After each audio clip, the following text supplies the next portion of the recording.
Samantha got sexually assaulted in her dreams every night. Then she decided to move down the line and they stopped. But ultimately, those dreams would save her life.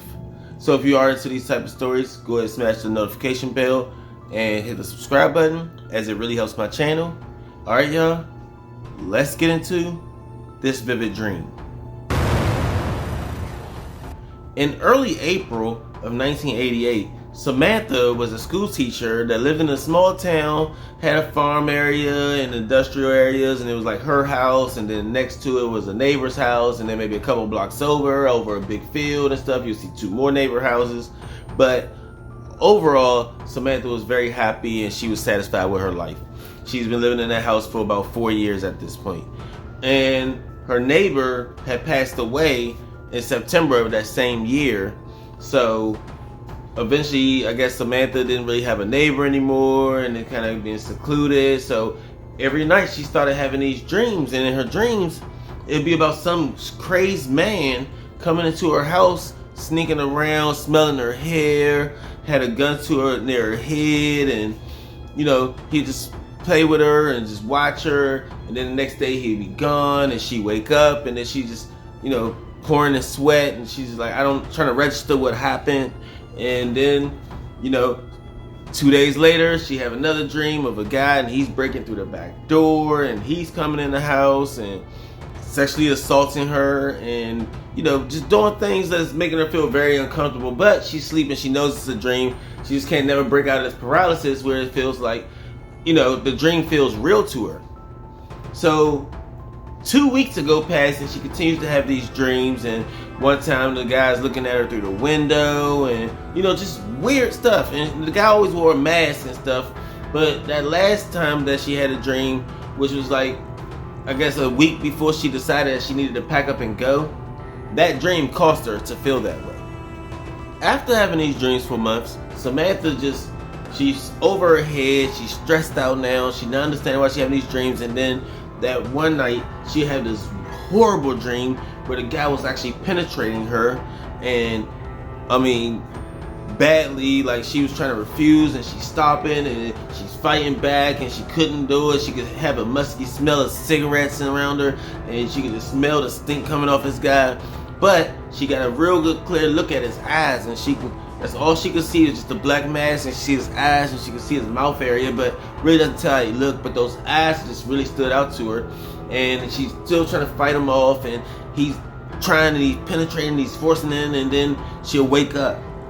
But when she wake up, the smell of the cigarettes didn't go anywhere. That was her first red flag. And her pelvic area seemed to be real sore, almost as like it was hard for her to walk. And that's when she knew it. She said, something weird is going on in my sleep, or whatever the case is. But when she goes to the doctors, she was taking a rape kit, and it came back negative. She was never raped, she was never harmed. It's just her dreams was just so real. That's what the doctors were saying, that sometimes you can have a dream that's so real and vivid that you can actually experience some of the pains in real life. Just like they say, if you die in your sleep, you die in real life. And she took that with a grain of salt, and she was like, okay, maybe it'll all stop, but for now, I cannot stay in that house.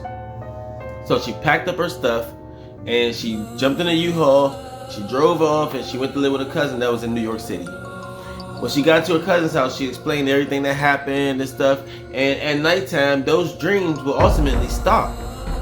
So 3 months go past, and she's sitting down and she's talking to her cousin. They making breakfast and they talking to each other, and then she couldn't help but notice on the news she heard an address that sounded familiar, because it was the house that was next to her old address, the house that the lady had passed away in. And when she heard that address, it kind of, caught her attention to the point where she zoned into the TV, kind of not listening to her cousin anymore, but just kind of staring at the TV set. And what she heard was so bizarre that she told her cousin to be quiet, told her cousin, come over, sit down with me, watch this. I can't believe what I'm seeing. 3 months after she had moved out of that house, another young woman had moved into that house, and what she saw in the news was a big headline that says, neighbors sexually assaulted by a strange man.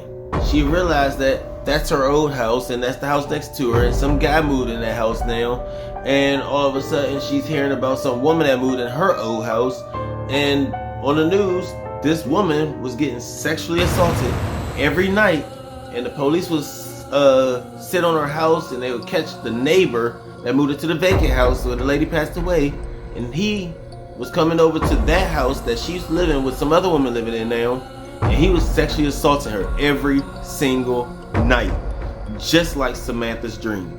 The only difference was Samantha had those dreams and she got out of that house. So now, in Samantha's book, her dreams saved her, because had she not been having those dreams, she would have still been in that house when that guy moved next door and came over there and continuously been raping Samantha and not this other girl. As for the guy, when she seen his picture on the news, all she could remember was those eyes. She just looked at those eyes and said, that's him. That's the guy from my dreams. And she looked at her cousin looked at her, and all her cousin could tell her was, I think your dream just saved your life.